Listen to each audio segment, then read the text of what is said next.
Hello everyone. माय मराठी शब्दकोश या आपल्या यूट्यूब चॅनलमध्ये मी स्नेहल तुम्हा सर्वांचे पुन्हा एकदा स्वागत करते. मित्रांनो, आज आपल्या सिरीजचा 72वा दिवस आहे.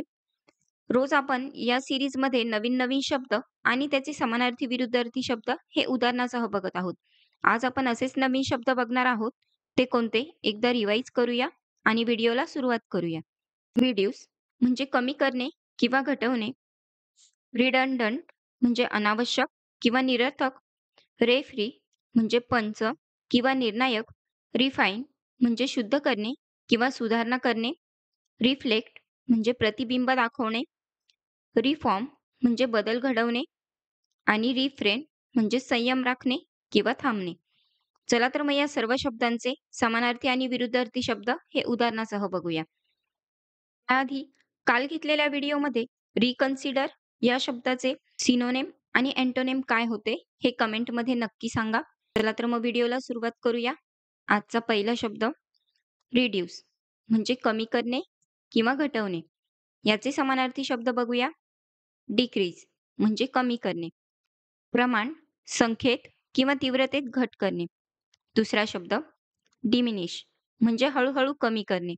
महत्त्व, ताकद किंवा संख्येमध्ये घट होणे. याचे विरुद्धार्थी शब्द बघूया. इन्क्रीज म्हणजे वाढवणे. प्रमाण, संख्येत किंवा तीव्रतेत वाढ करणे. दुसरा शब्द एक्सपांड म्हणजे फैलवणे किंवा विस्तृत करणे. आकार, क्षेत्र किंवा मर्यादा वाढवणे. याचे उदाहरण बघूया. We must reduce plastic use to protect the environment.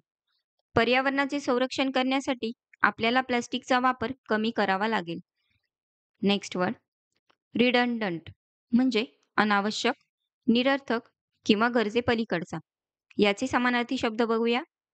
Unnecessary म्हणजे अनावश्यक, गरजेपेक्षा जास्त किंवा नको असलेली गोष्ट. दुसरा शब्द सुपरफ्लुअस म्हणजे अतिरिक्त किंवा गरजेपेक्षा जास्त, आवश्यकतेपेक्षा जास्त असलेली गोष्ट. याचे विरुद्धार्थी शब्द इसेन्शियल म्हणजे महत्वाचे किंवा आवश्यक, अत्यावश्यक किंवा खूप गरजेचे.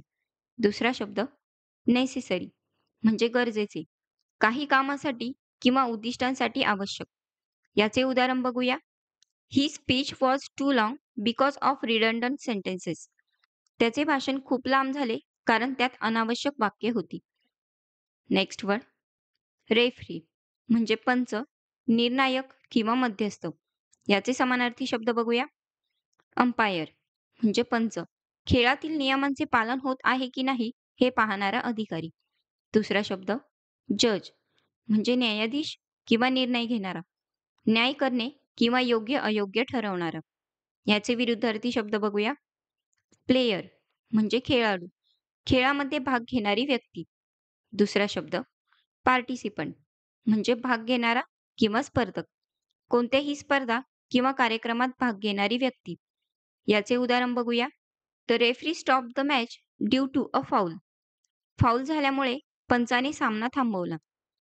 नेक्स्ट वर्ड रिफाईन म्हणजे शुद्ध करणे, सुधारणा करणे किंवा अधिक चांगले बनवणे.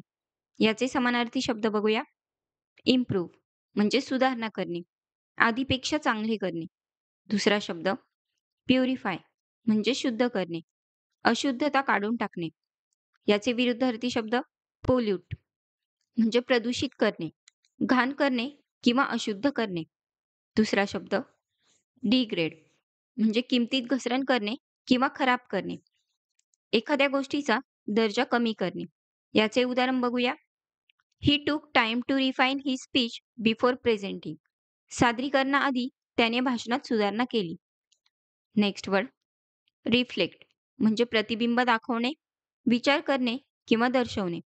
याचे समानार्थी शब्द मिरर म्हणजे प्रतिबिंब दर्शवणे, आरशात प्रतिमा उमटवणे. दुसरा शब्द पॉन्डर म्हणजे विचार करणे, एखाद्या गोष्टीचा खोल विचार करणे. याचे विरुद्धार्थी शब्द बघूया. इग्नोर म्हणजे दुर्लक्ष करणे, लक्ष न देणे. दुसरा शब्द डिस्टॉर्ट म्हणजे विकृत करणे, एखाद्या गोष्टीला चुकीचे किंवा वेगळे स्वरूप देणे. याचे उदाहरण बघूया. The moonlight reflected on the water. Chandraprakash पाण्यावर प्रतिबिंबित झाला. नेक्स्ट वर्ड रिफॉर्म म्हणजे सुधारणा करणे किंवा बदल घडवणे. याचे समानार्थी शब्द इम्प्रूव्ह म्हणजे सुधारणा करणे, चांगले बनवणे किंवा उन्नती करणे. दुसरा शब्द रिवाइज म्हणजे पुनरावलोकन करणे किंवा सुधारणा करणे. पुन्हा तपासून योग्य त्या बदलासह सुधारित करणे. याचे विरुद्धार्थी शब्द डिटरिओरेट म्हणजे बिघडणे किंवा अधिक वाईट होणे, अधिक वाईट स्थितीत जाणे. दुसरा शब्द करप्ट म्हणजे भ्रष्ट करणे किंवा बिघडवणे, नैतिक किंवा सामाजिक दृष्टिकोनाने वाईट करणे. याचे उदाहरण बघूया. The new law aims to reform the education system. नवीन कायद्याचा उद्देश शिक्षण व्यवस्था सुधारण्याचा आहे. नेक्स्ट वर्ड रिफ्रेन म्हणजे टाळणे, थांबणे किंवा संयम राखणे. याचे समानार्थी शब्द बघूया. ॲब्स्टेन म्हणजे परावृत्त होणे किंवा नकार देणे, काही गोष्टीपासून दूर राहणे. दुसरा शब्द अव्हॉइड म्हणजे टाळणे, काहीतरी न करण्याचा निर्णय घेणे. याचे विरुद्धार्थी शब्द बघूया. इंडल्ज म्हणजे मोहात पडणे किंवा काहीतरी करणे, मनाप्रमाणे वागणे किंवा काहीतरी करून घेणे. दुसरा शब्द इल्ड म्हणजे शरण जाणे किंवा करता येणे, विरोध न करता स्वीकारणे, एखादी गोष्ट विरोध न करता स्वीकारणे. याचे उदाहरण बघूया. Please refrain from using your phone during the meeting. कृपया बैठकीदरम्यान फोन वापरणे टाळा. तर हे होते आजचे काही शब्द मित्रांनो. आय होप तुम्हाला व्हिडिओ नक्कीच आवडला असेल. जर व्हिडिओ आवडला असेल तर व्हिडिओला लाईक करा, शेअर करा आणि व्हिडिओ कसा वाटला हे कमेंटमध्ये नक्की सांगा. उद्या परत अशाच नवीन शब्दांसोबत भेटूया. Thank you for watching. Bye.